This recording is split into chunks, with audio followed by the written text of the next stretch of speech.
En la frontera entre la ciudad y la selva, entre la ciencia y la aventura, nació una niña que desde muy temprano aprendió a moverse como si la jungla fuera su segunda casa. Juliane Koepke creció en Perú en el seno de una familia de naturalistas. Su madre y su padre eran biólogos que dedicaron su vida a estudiar la vida en la Amazonía. Esa infancia, dividida entre la capital y la remota estación de investigación Panguana, la convirtió en una joven curiosa, acostumbrada a los ruidos del bosque, a los insectos, a identificar huellas y a respetar las reglas de la naturaleza.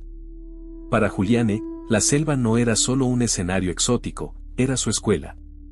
Desde niña acompañó a sus padres en excursiones, aprendió a reconocer plantas comestibles y a orientarse por ríos y claros. Esa educación práctica, esa confianza en lo elemental que da la vida en el campo, sería años después lo que le permitiría sobrevivir cuando todo a su alrededor se volviera caos. Vivir entre científicos y animales, en esa estación donde la vida se estudia y se protege, le dio herramientas que ningún libro podría enseñar. El 24 de diciembre de 1971, en plena temporada de tormentas en la Amazonía peruana, la rutina se quebró de manera brutal. Juliane, entonces una joven de 17 años que había ido a Lima para su graduación, tomó un vuelo comercial que debía llevarla de regreso a la selva junto a su madre. El avión fue alcanzado por un rayo, una descarga feroz que provocó la desintegración del aparato en pleno vuelo, y el World que conocía se fragmentó en un instante. El relato de lo que ocurrió es tan extraordinario como estremecedor. El fuselaje se partió y Juliane cayó. Lo increíble no fue solo la caída, sino que sobrevivió. Fue la única pasajera que vivió ese accidente. ¿Cómo es posible sobrevivir a una caída así? Las descripciones coinciden en que Juliane quedó atada a su asiento o a la sección donde estaba sentada y cayó entre la inmensa masa vegetal de la selva. El dosel arbóreo funcionó, de forma casi milagrosa, como una red que disipó parte de la energía del impacto. Ramas, follaje y suelo han salvado a otros en leyendas antiguas. En este caso, la densa arquitectura de la Amazonía amortiguó una caída que, en teoría, no tiene por qué terminar con vida. Cuando Juliane recobró la conciencia, estaba herida, contusiones, cortes, una posible fractura y la sensación de estar rodeada por un mundo inmenso y desconocido. Lo que siguió no fue una espera pasiva por auxilio, fue una demostración de recursos aprendido y de resistencia.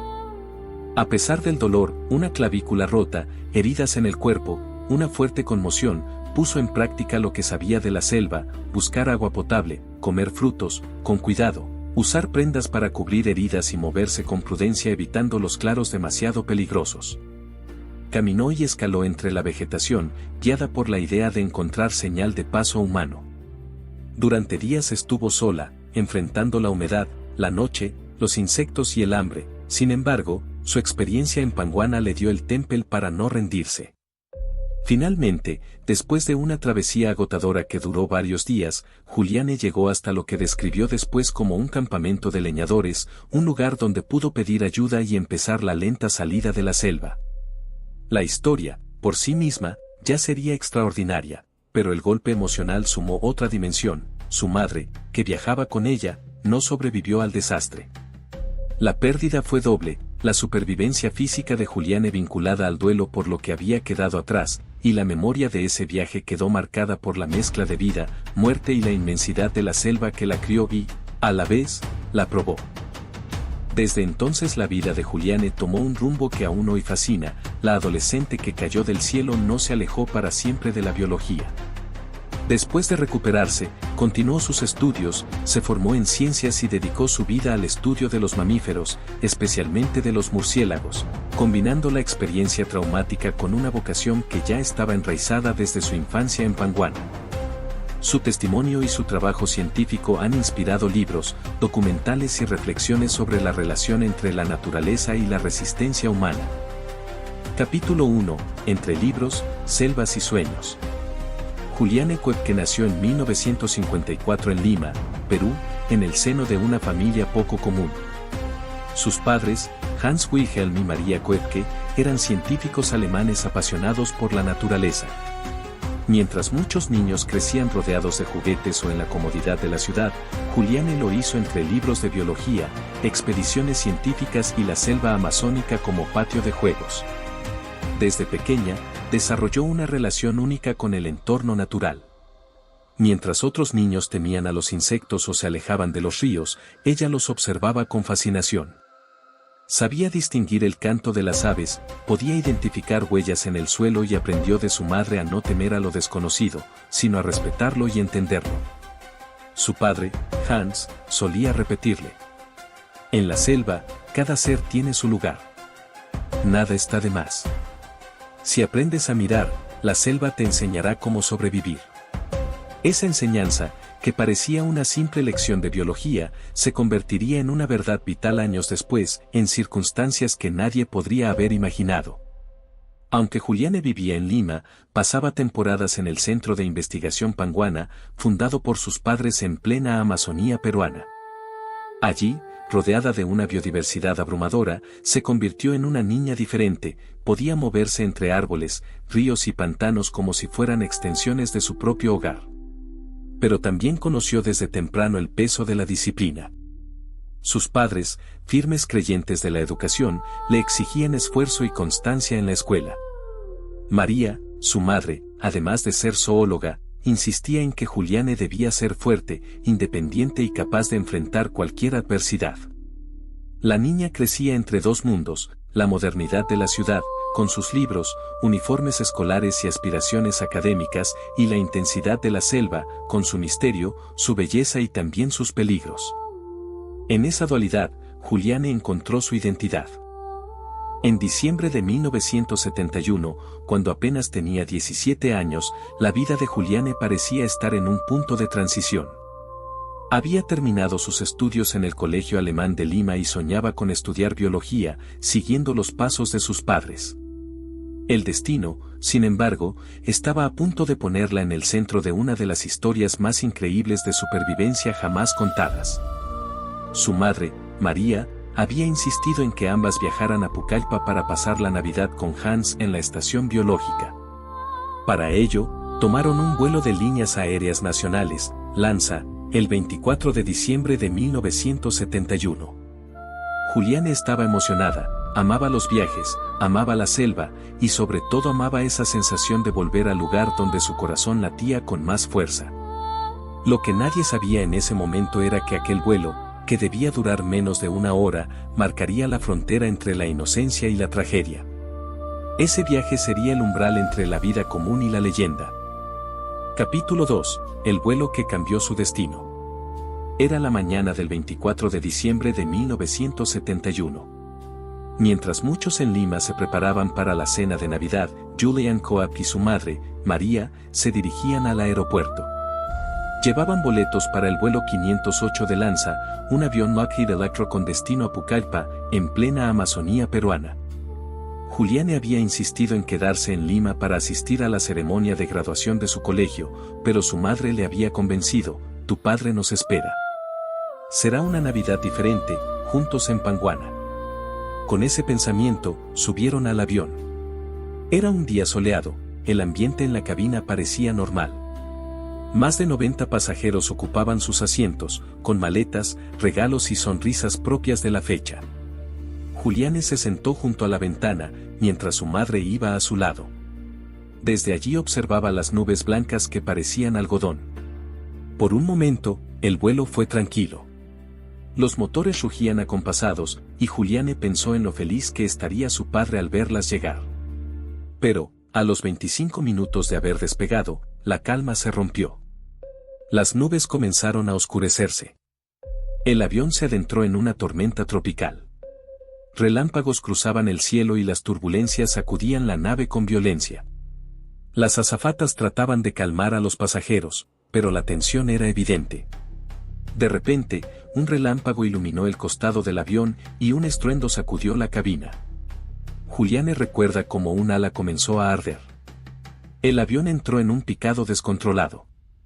El rugido de los motores se mezclaba con gritos y el estrépito de los objetos cayendo. Juliane apenas tuvo tiempo de aferrarse al asiento. La presión del aire le arrancó los zapatos y la arrancó de la cabina. En un instante, estaba en el aire, a más de 3.000 metros de altura, cayendo a toda velocidad, aún sujeta a su butaca. La selva se extendía bajo ella como un océano verde interminable. Mientras caía, los árboles parecían elevarse hacia el cielo. Juliane perdió el conocimiento. Cuando abrió los ojos, todo era silencio. La tormenta había quedado atrás. Estaba tendida en el suelo, bajo la sombra de la selva, todavía amarrada a su asiento. Aturdida, con dolor en todo el cuerpo, descubrió que había sobrevivido, sola. Su clavícula estaba rota, un ojo hinchado y el cuerpo lleno de cortes y moretones. Pero lo más impactante era la realidad que la rodeaba: ningún rastro del avión, ningún rastro de su madre, ningún rastro de otros sobrevivientes. Había caído desde el cielo, y estaba viva. En ese momento, con apenas 17 años, Juliane entendió que había comenzado una prueba de supervivencia que parecía imposible: enfrentar la selva amazónica completamente sola, herida, sin comida, sin zapatos, y con la incertidumbre de no saber si alguien la buscaba. Capítulo 3. Perdida en la selva. Juliane despertó en medio de un silencio extraño, interrumpido solo por el canto lejano de aves y el zumbido de insectos. La tormenta había pasado, pero la humedad lo impregnaba todo. Apenas podía moverse, su clavícula estaba rota, su brazo derecho no respondía bien y la piel le ardía por los cortes y picaduras. El sol atravesaba las copas de los árboles, creando haces de luz que parecían columnas en una catedral verde. Ella sabía dónde estaba, en el corazón de la Amazonía, un mundo hermoso pero implacable. Lo primero que pensó fue en su madre. Gritó su nombre, una y otra vez. El eco se perdía entre los árboles. Caminó unos metros, tambaleante, pero no encontró restos del avión ni a ningún sobreviviente. La soledad era absoluta. Juliane recordó entonces algo vital: su infancia en Panguana, la estación biológica fundada por sus padres. Desde pequeña había aprendido a reconocer sonidos, plantas, animales, y sobre todo, había escuchado una lección que ahora sería decisiva. En la selva, el agua es vida, y los ríos son caminos. Decidió buscar un curso de agua. Con esfuerzo, avanzó entre la vegetación espesa, descalza, con la tierra húmeda y las ramas cortándole los pies. Cada paso era un desafío: hormigas gigantes, espinas, mosquitos, serpientes escondidas entre las hojas. Después de horas, encontró un arroyo. El agua era turbia, pero sabía que seguirlo aumentaba sus posibilidades de encontrar ayuda. Se inclinó y bebió con desesperación. Era su primer alivio desde la caída. El viaje, sin embargo, apenas comenzaba. Los días en la selva eran infernales, el calor era sofocante durante el día, y la humedad lo cubría todo. En la noche, el frío la calaba hasta los huesos. Dormía sobre el suelo, con el cuerpo vulnerable a los insectos que no dejaban de atacarla. Su brazo estaba inflamado, los cortes en sus piernas comenzaban a infectarse, y un ojo se le cerraba poco a poco por el golpe. Aún así, se obligaba a caminar. Cada mañana se decía a sí misma: debo seguir. Debo encontrar el río Grande. El hambre también era un enemigo. Durante 3 días no comió nada más que caramelos que había encontrado en el suelo tras el accidente. Recordaba que muchas plantas podían ser venenosas, y por eso no se arriesgaba. El tiempo se volvía confuso. Día y noche parecían mezclarse en una lucha interminable. Pero había algo que mantenía su voluntad firme: la esperanza de encontrar personas. Su padre siempre le había dicho que los ríos conducen a pueblos o pescadores. Y así, Juliane siguió el arroyo, arrastrando los pies, con el cuerpo debilitado pero con la mente aferrada a la idea de que aún podía sobrevivir. Capítulo 4. La prueba más dura. Los días se transformaron en un tormento interminable. Juliane ya había perdido la cuenta del tiempo. ¿Eran 5, 6, 7 días?